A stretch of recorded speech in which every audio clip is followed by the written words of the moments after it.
I'm standing in front of the Korean grocery store. This is in Koreatown. It's called the PAT Central, and this is the store where we bought all of our groceries. Turn. Oh! 안녕하세요. Because you're older. Do a picture. Alright, so we're making samgyeopsal. We're making grilled samgyeopsal. Samgyeopsal is just grilled pork belly. And what you can do with the barbecue, I've got this special Korean grill that I bought at a Korean grocery store. And then you can put sesame oil on the grill.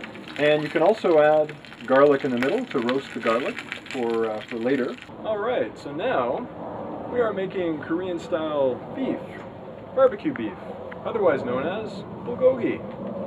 For the marinade, you need 3 tablespoons of soy sauce, 3 tablespoons of water, 2 tablespoons of sugar, 1 tablespoon of honey, 1 tablespoon of sesame oil, 1 tablespoon of toasted sesame seeds, 2 chopped green onions, 3 cloves of minced garlic, and then 1 teaspoon of black pepper.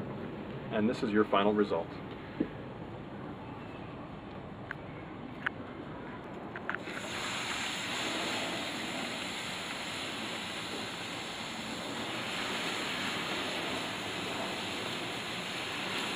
You want to make sure your grill is really hot.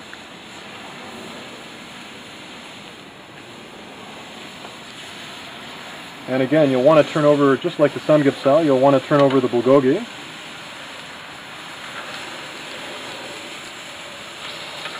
You want to turn it over fairly frequently. Alright, and so that's how you barbecue Korean bulgogi.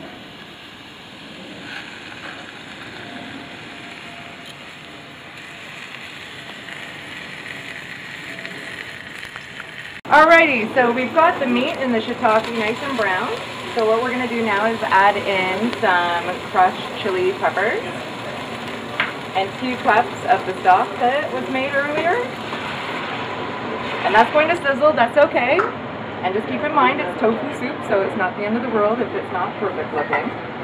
So we've added that in, and now we're going to add in 2 teaspoons of fish sauce. And get that to a nice boil. And as that's going, this recipe calls for a cup of mixed seafood or shrimp. We went with shrimp just because it's what we had in the freezer at the time. So it's a cup of seafood, and then you can add a little bit more in, and we're gluttons for punishment, so we like to have a little bit more.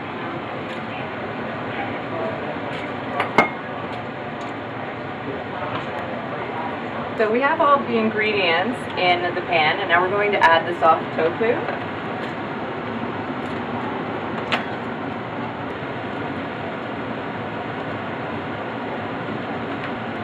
And now we're going to let it simmer for 20 minutes.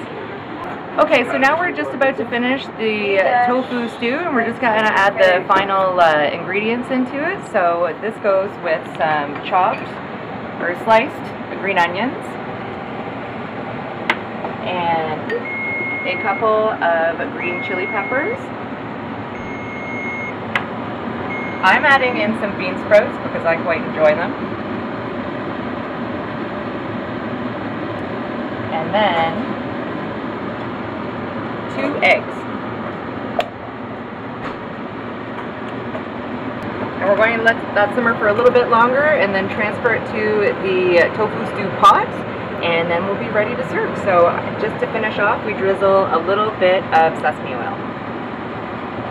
Now we're going to do dakgongjang, which is sweet and crispy chicken, and I'm going to start with the sauce. So I have a cup of water boiling in the wok right now. And then I'm going to add a cup of sliced ginger to it. Get that going. And then 2 tablespoons of soy sauce. And just let that bubble for a minute. And then a cup of brown sugar. This is not for the faint-hearted.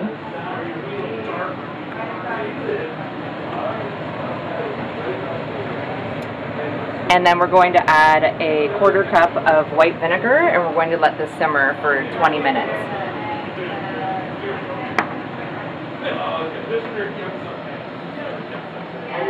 Alright, so now we're going to do the deep frying of the chicken for the duck kangjang, the sweet and crispy chicken. So what you do is you take 2 eggs, and I have about 7 pieces of boneless chicken cubed in this pot. We're going to add 2 eggs into it. And just mix this up a little bit. It's nice and lubricated. And then we're going to add all the dry ingredients right into it. So we've got half a cup of flour, half a cup of cornstarch, 2 tablespoons of salt, and 1 tablespoon of pepper. We're just going to add that all in.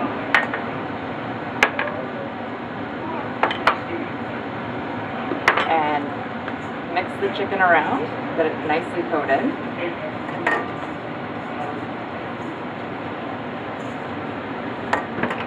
And it's supposed to look clumpy. I've tried this one before, and it turns out quite delicious.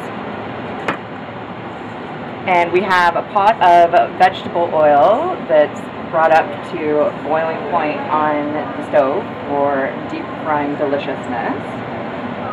And now we're going to start adding the chicken.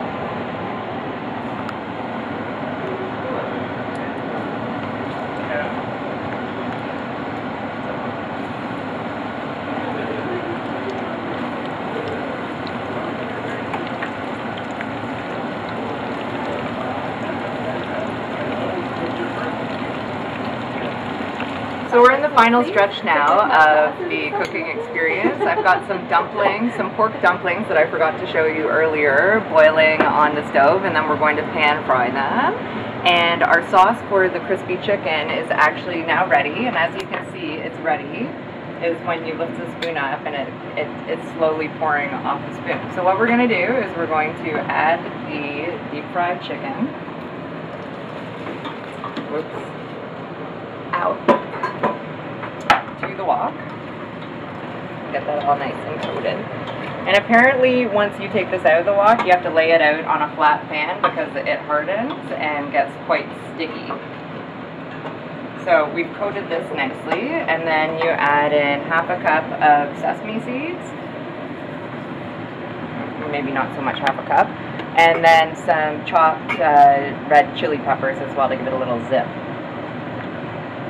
So we'll finish mixing this in, lie it out, and then you'll see it on the serving plate. In Korea, it's Really? amazing. Because Dana was saying that, Spend on food has gone up, so really it's cherry beef, and then there's lockdown in like saga, like Cherry that. Beach is right by the shipyard, right? Yeah. I've been there. Like I went there for this. I gotta go and check this out. Yeah.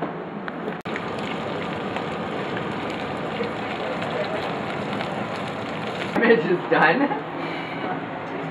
All right, everyone, we are about to eat. This is the Korean feast that we've prepared. And from this end of the table, we have some sundubu jjigae, which is the spicy tofu stew. And of course, we have some rice. And we have we have the meat over here, which includes the bulgogi, which is the beef, and the samgyeopsal, which is the grilled pork belly. And with the samgyeopsal, we'll put that in the perilla leaf over there, and along with the green hot peppers and the red hot peppers, and something called samjang here, which is Korean pepper paste and also miso paste.